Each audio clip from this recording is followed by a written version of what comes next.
기업들의 재택근무와 1인 기업들이 많이 늘어나고 있죠.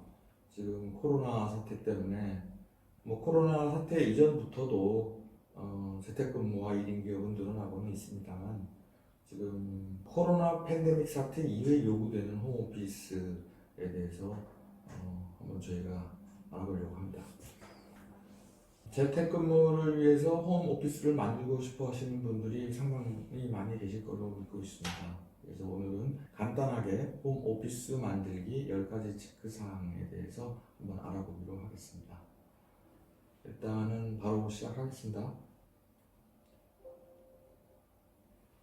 첫 번째, 가장 먼저 해야 할 일이 자기가 일을 할 공간과 기존의 거주지의 일상생활 공간을 적절히 분리하는 것에 대해서 생각을 해봐야 되겠죠.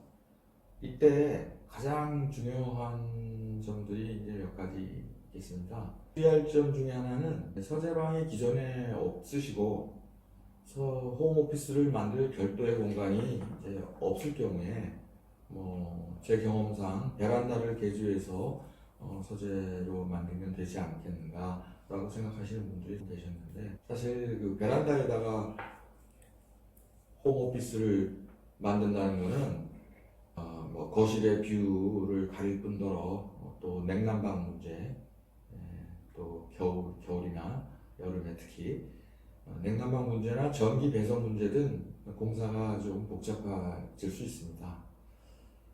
사실 그 거실의 크기가 거주지마다 다 아파트나 주택이든 상황의 크기나 구조가 다를 텐데요. 그럼에도 불구하고 보통 우리나라 그 아파트나 주택에서 주방하고 또 식사 공간을 넉넉하게 가진 경우가 거의 없죠. 그러다 보니까 거실의 크기와 상관없이 거실의 한 축을 할애를 해서 가능한 한 베란다 쪽으로 선택을 해서 위치 선정을 하는 게 현실적으로 가장 합리적인 아니라고 생각을 합니다. 그래서 일단 첫 번째, 일할 공간과 일상생활 공간을 어떻게 분리할 것이냐에 대해서 가족 간의 협의가 필요하겠죠.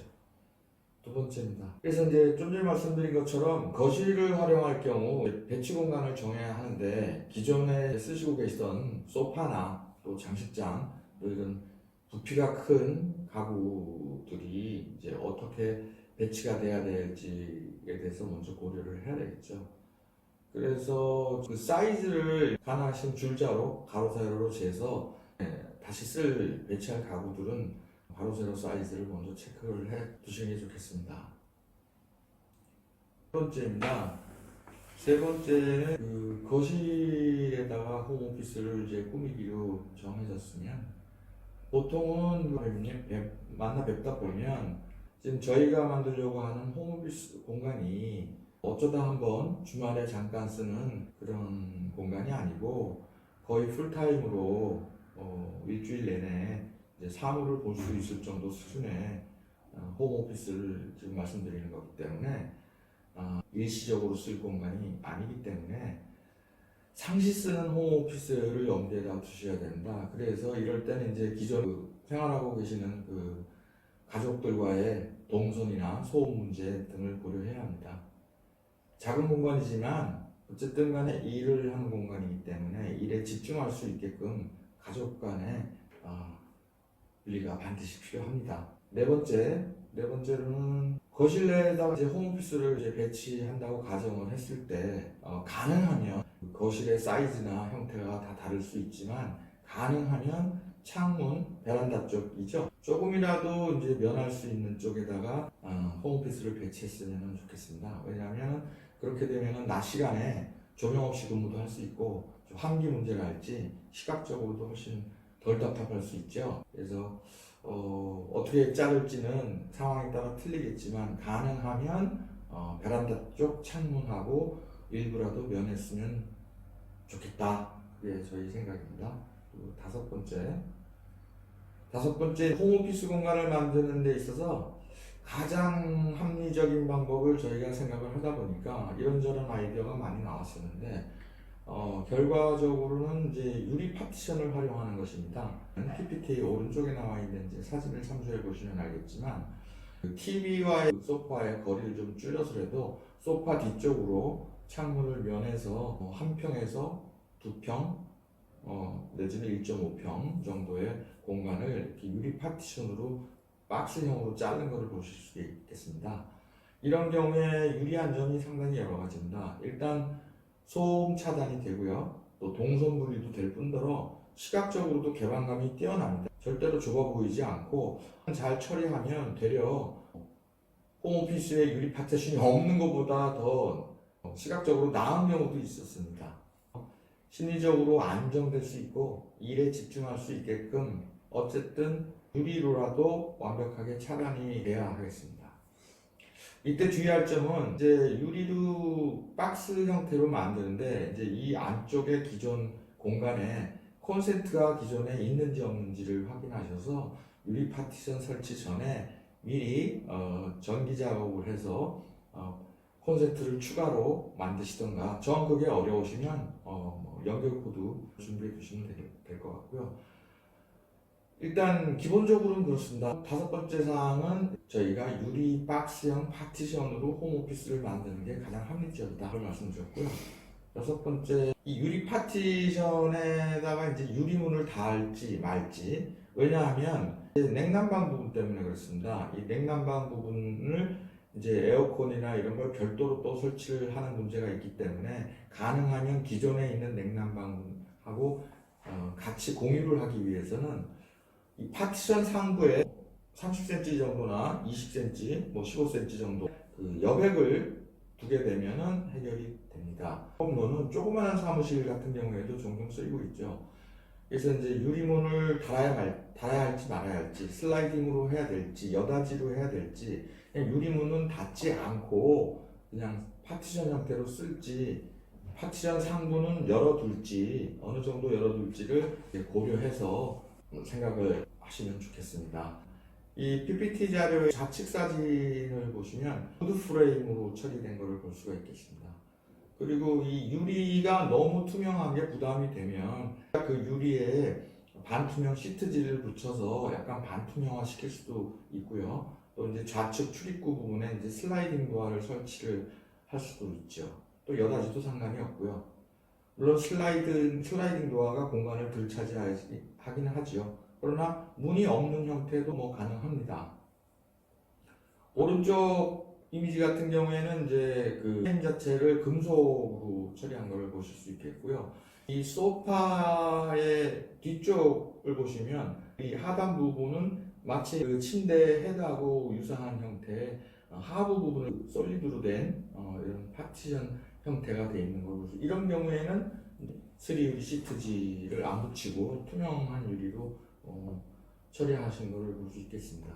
그래서 좌측이 됐든 우측이 됐든 그 시트지를 붙이시던 뭐 도장이 된 어떤 스틸 프레임을 쓰시던 그 상황에 따라 좀 틀리겠지만 이렇게 해외 예를 지금 보여드리고 있습니다.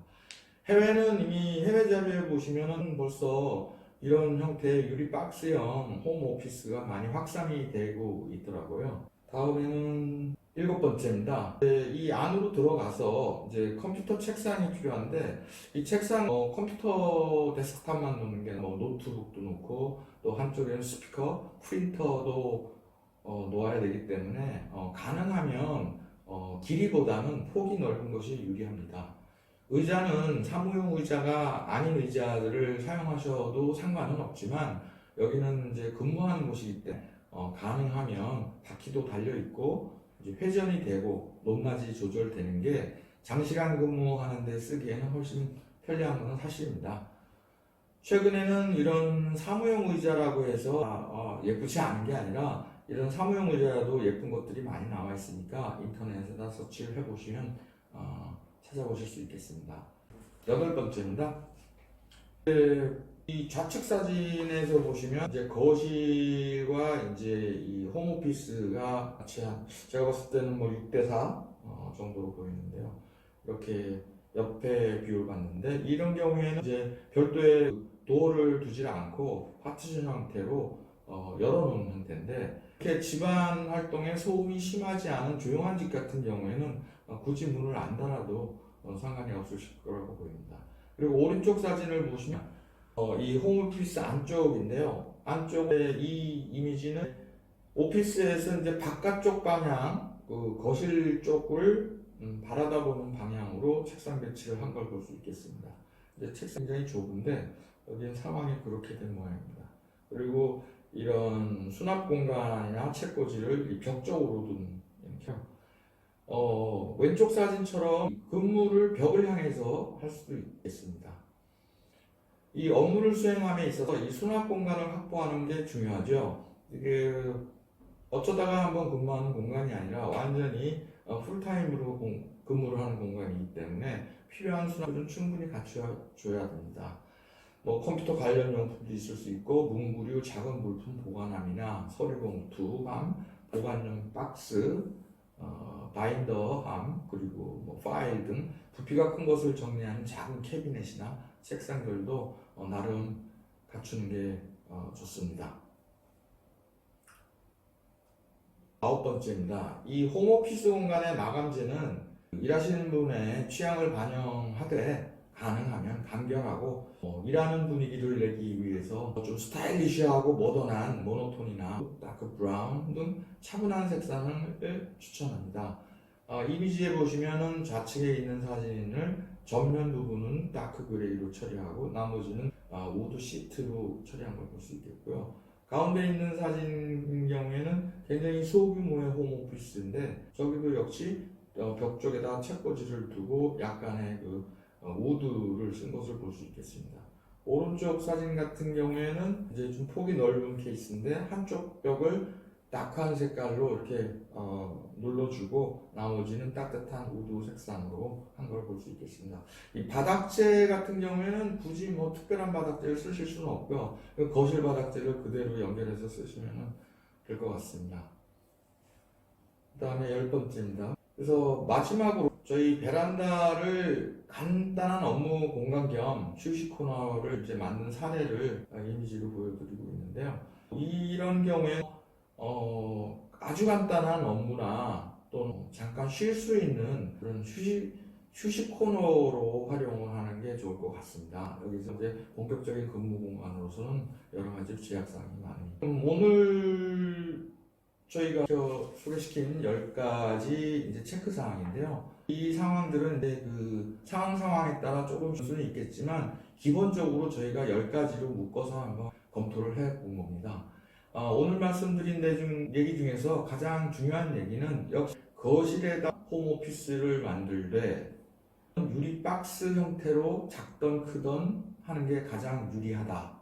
그리고 그 상 부분은 일정 부분 오픈을 시켜서 냉난방 부분을 해결을 하고 도어 부분은 각자의 상황에 맞춰서 유리도어를 달든지 안 달든지 했으면 좋겠다. 그리고 전기 부분에 대해서 콘센트 부분에 대해서 좀 신경을 써라 라고 할 수 있겠습니다. 그래서 여러분들이 각 가정에서 기존의 서재 공간을 확보가 안 돼 있는 경우들이 많지 않습니까? 그런 경우에 거실이 좀 좁다고 포기하지 마시고 반평이어도 좋고 한평이어도 좋으니까 이런 유리 박스형을 추천을 합니다. 저희가 이 아이디어를 실제로 실천에 옮기기 위해서 저희도 지금 의뢰를 받고 준비 작업을 진행 중에 있습니다. 그래서 앞으로도 저희 BT 디자인, 바탕 디자인이라고도 합니다만 BT 디자인에서 계속 주거 관련된 인테리어 아이디어를 앞으로 연재를 할 예정이니까 많은 시청 바라겠습니다.